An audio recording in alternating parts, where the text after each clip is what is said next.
Hi all, I am so excited to invite you to my new training program, the Emotionally Intelligent PM.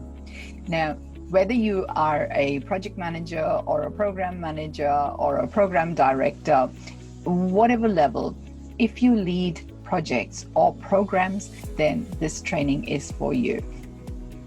At the start of a project, when you're given a project, isn't it exciting? It's an adventure. You're looking forward to it. You can imagine yourself being successful at the end of this project. And I don't know about you, but it's a huge shot of adrenaline for me. But what really happens is that you are given unrealistic deadlines. What you're really dealing with is politics and really difficult stakeholders.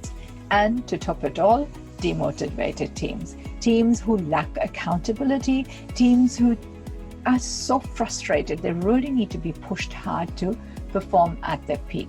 Now, seriously, raise your hands if you've been there. We all have been there, right? This is quite a common scenario in project management. So really, what happens is we end up sitting there going, there has to be a better way. Really, there has to be a better way. What can I do to go from where I'm stuck to making sure that I deliver successfully every time? So how do we get there? We are often given methodology and frameworks as something that you need to work with. However, how do you use it as a lever to your advantage to get the outcomes that you want? How do you turn key stakeholders into your supporters? And how do you make your teams deliver successfully every time? So how do we do that? Let's look at the model that I will use in the training with you. So the course is Emotionally Intelligent PM, and the problems that I will help you solve are unrealistic deadlines, politics and difficult stakeholders, and lack of accountability in your teams. So let's look at it one at a time. So delivering on budget and on time every time, maybe sometimes ahead of time. Wouldn't that be fantastic? So what we will discuss there is methodology. They say that to break rules, you really have to understand the rules, because we're given methodology, we're given frameworks, and then we get stuck in them as a constraint. Instead, let's look at it as a tool. Let's also learn how to identify and remove wastage.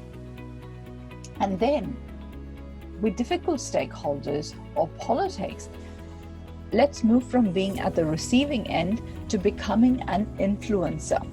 How can you become that influencer so you start growing the support you have from people, your stakeholders, especially your senior stakeholders? So understand the factors that create influence and understand what exactly are your stakeholders asking for, because quite often what they're asking for in words is quite different to what they actually need. So understand what is it that they really, really need beyond what they're actually verbalizing. And finally, and really importantly, building high-performing teams. So we will talk about high-performing teams, motivating factors. What is it that will motivate your team to become a self-sufficient, self-motivated team? So rather than you being at them all the time, have you done it?